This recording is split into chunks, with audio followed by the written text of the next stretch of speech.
नाशिकच्या माजी महापौर विनायक पांडे यांनी माजी उपसभापती नीलम गोरे यांच्यावर गंभीर आरोप करत उमेदवारीसाठी पैसे मागितल्याचा गौप्यस्फोट केला आहे। त्यांनी पत्रकार परिषदेत हा आरोप करताना सांगितलं की उमेदवारीसाठी पैसे दिल्यानंतरही अजय बोरस्ते यांना उमेदवारी मिळाली। त्यानंतर पैसे परत मागितले असता त्यांनी परत न दिल्यानं पत्रकार परिषद घेण्याची धमकी दिल्यानंतरच पैसे मिळाले असा दावा पांडे यांनी केला। पांडे हे म्हणाले की उद्धव ठाकरे आणि बाळासाहेब ठाकरे यांनी नेहमीच मला भरभरून दिलं, पण कधीही एक पैसा घेतला नाही। मात्र नीलम गोरे यांच्यासोबत काम करताना नेहमीच पैशांच्या व्यवहाराचा अनुभव आला। कार्यकर्त्यांचे कामही त्या पैशाशिवाय करत नाहीत असा गंभीर आरोप त्यांनी केला आहे। यावेळी पांडे यांनी सांगितलं की एकमेकांमधील स्पर्धेचा फायदा घेत पैसे मागितले जातात। त्यांनी डिमांड केली म्हणून दिले, पण तरीही इतर कोणीही ठाकरे यांनी पैसे मागितले नाहीत हे मी पुन्हा सांगतो। मी महापौर आणि उपमहापौर झालो तेव्हा मला कधीच काही द्यावं लागलं नाही। कार्यकर्त्यांना न्याय मिळतो असंही त्यांनी स्पष्ट केलं। कायदेशीर कारवाईबाबत बोलताना पांडे म्हणाले की जर त्यांना कारवाई करायची असेल तर त्यांनी करावी। मी त्यांच्यापेक्षा सिनियर आहे आणि मी हे सर्व अनुभवलं आहे। हा टोला त्यांनी लगावला। त्यांच्या या आरोपांमुळे राजकीय वर्तुळात खळबळ माजली असून नीलम गोरे यांचा या आरोपांवर काय प्रतिसाद येतो याकडे सर्वांचं लक्ष लागलं आहे।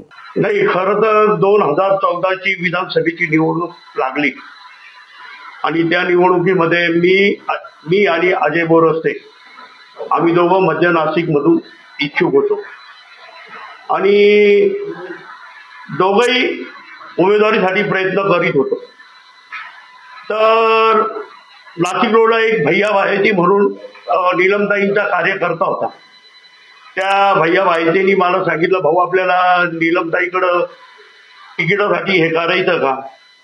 म्हटलं 100% आपल्याला प्रयत्न करायचे। तर त्यावेळेस नीलमताईकडे भैया बाहेती यांनी मला नेलं आणि त्यावेळेस भैया बाहेतीचं माझं आणि नीलमताईंचं बोलणं झालं। त्यावेळेस माझं नीलमताईंचं बोलणं झालं आणि त्याच्यात त्यांनी सांगितलं का इतके पैसे द्या, मी तुम्हाला उमेदवारी आणून देते। त्या पद्धतीने काही अमाऊंट आम्ही त्यांना पोस्ट केली। पोस्ट केल्यानंतर काही दिवसांनी अजय बोरस्ते यांना मध्य नाशिक मधून उमेदवारी भेटली आणि उमेदवारी भेटल्यानंतर गेली 15-20 दिवस झाले। तर मी नीलमताईंना 1-2 फोन लावले, नीलमताईंनी काही रिप्लाय दिला नाही।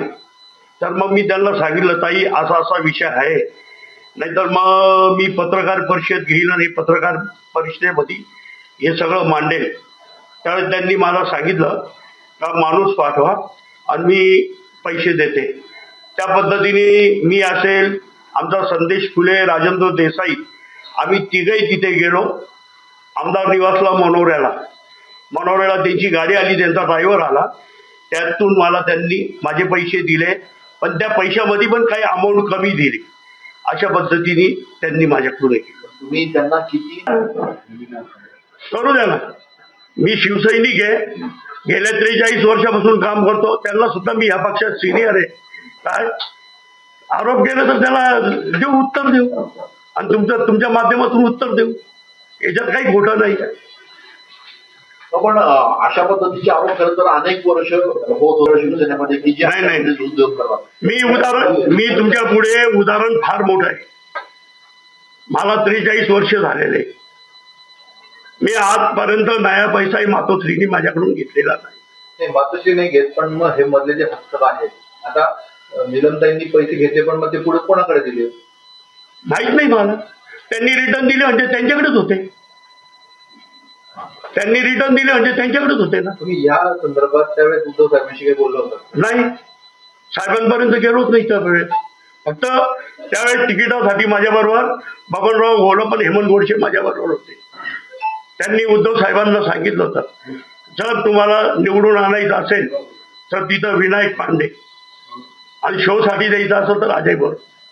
पण भाऊ, या संदर्भातली कल्पना वरिष्ठ नेत्यांना उद्धव साहेबांना आहे का की अशा पद्धतीने त्यांच्या अपरोक्ष हे सगळे प्रकार चालू होते? कोणी शिवसैनिकांनी ही तक्रार इतकं काही मला माहिती नाही, पण हे शिवसैनिकांना हे नेते जर तिथपर्यंत पोहोचूनच देत नसेल तर उद्धव साहेबांना माहिती कशी होईल? परत देताना त्यांनी किती कमी नाही, मी पैसे दिले होते, काय त्या अमाऊंट मधून त्यांनी कमी दिले एवढं नक्की. 5 लाख रुपये तुम्ही दिलेत असं राऊत साहेबांनी सांगितलेलं आहे. नेमकी वस्तुस्थिती काय?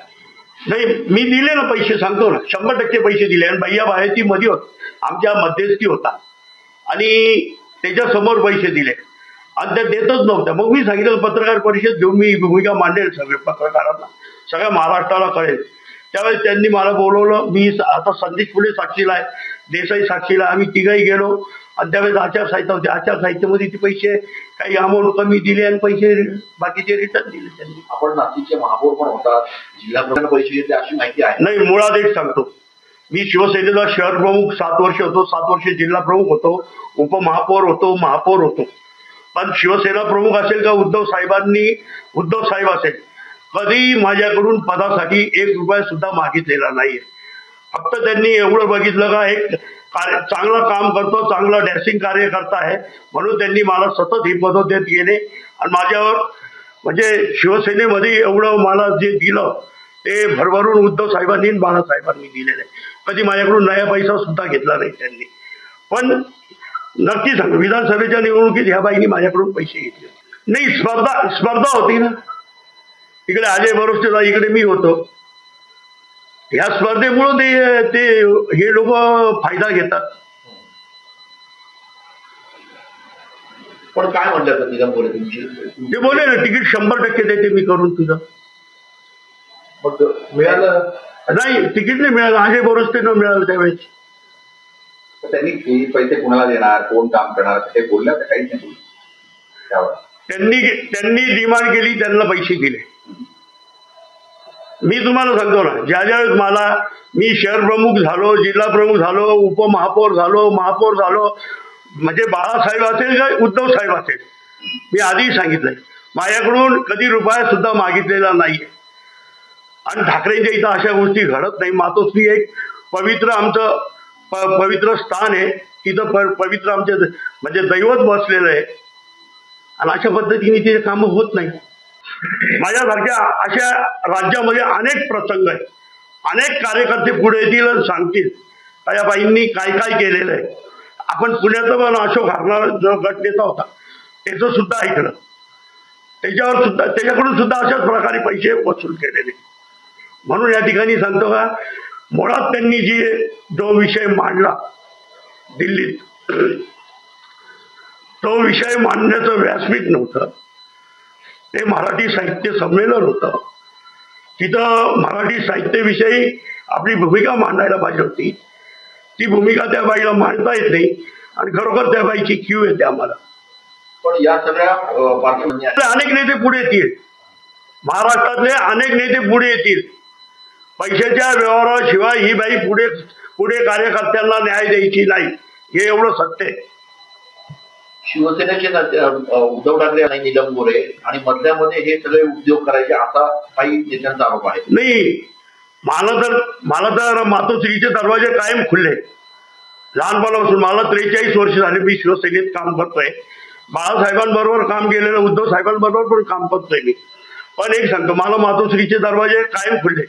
पण काही कार्यकर्ते बिचारे असे नवीन आलेले आणि त्यांना काही अपेक्षा असतं पद वगैरे सत्तेत जाण्याचं, तर त्यावेळेस ही बाई ज्या ठिकाणी संपर्क नेता होती त्या ठिकाणी अशी अवस्था झालेली का मातोश्रीपर्यंत ही बाई कार्यकर्त्यांना पोहोचून द्यायची नाही. वेद न्यूजसाठी प्रतिनिधी अनिल गुंजाळ, नाशिक.